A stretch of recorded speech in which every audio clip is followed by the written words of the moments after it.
with Ben Diskin, voice of Eddie Brock and Venom. Hey. Welcome to Comic-Con. Thank you very much. Have you been to Comic-Con before? No, this is my first time here. This is a lot bigger than I even thought it would be. This is really cool. Have you been warned about it at all, or? Everybody said, yeah, it's like if you think WonderCon or Anime Expo are big, come to Comic-Con and prepare for a season. So yeah, this place is huge. So let's talk a little bit about Eddie. Okay. Eddie's a relatively recent addition to the Spider-Man mythology compared to some of the classic villains. But since Eddie Brock and Venom have been introduced, they've been enduringly popular, showing up in pretty much every incarnation. So what's your take on Eddie Brock?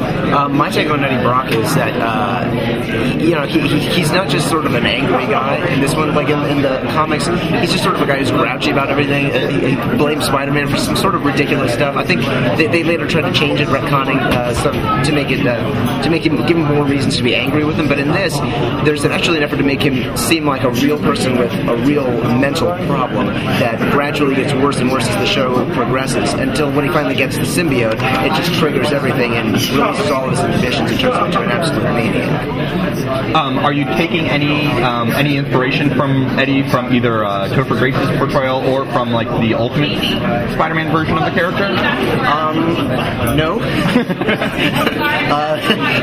For Topher Grace and for the Ultimates, yeah, honestly, a little bit. Mainly just it's really the character. It just kind of seems to come from that world more so than the performance I'm giving. I actually haven't read the Ultimate comics. I've only played the video game. That's about it. Okay.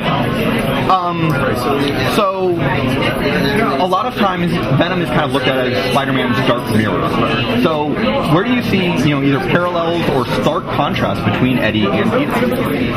Let's see. Parallels, I would say, is actually they both kind of have a sense of justice. It's just that Peter's is more righteous and Eddie's is really off kilter and twisted. Yeah, he is kind of his dark mirror, mainly because they share the symbiote to a certain degree, so they each know a lot about each other. In this series, they're sort of like brothers. So to have them kind of have this like good relationship and see it fall apart and come back together, you can kind of see that they have a lot in common, but at the same time, they're total opposites of each other. What was it like putting the characters together for all of the early episodes when you know ultimately Eddie's going to become Venom, but when he doesn't have the abilities, doesn't have the suit, playing his journey? For me, it was kind of frustrating because I just wanted to get to Venom. Yeah, it was, I would say,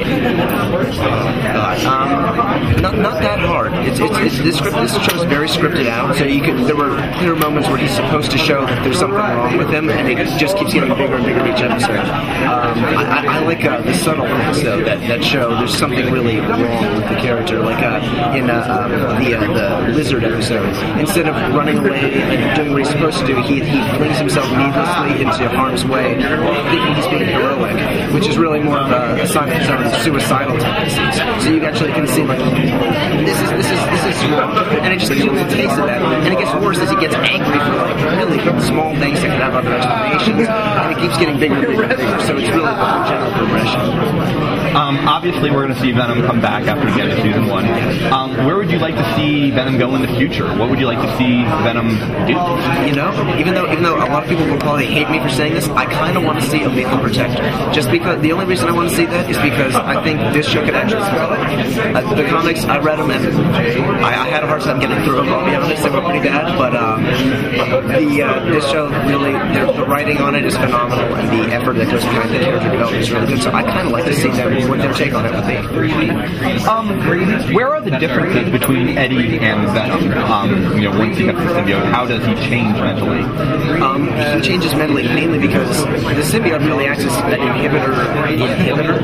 It completely takes away everything that would make him not want to do a bunch of crazy stuff. Well, I think even in the comics, when he's separated from the symbiote, he laments and saying, "Oh, I regret all these people I've murdered." But Venom is just so completely outrageous because of the symbiote cutting down what makes him human. So really, Eddie is a guy with some restraints and some problems, and Venom is absolutely psyched. What about the voice? What do you do anything to really try to make Venom and Eddie sound different?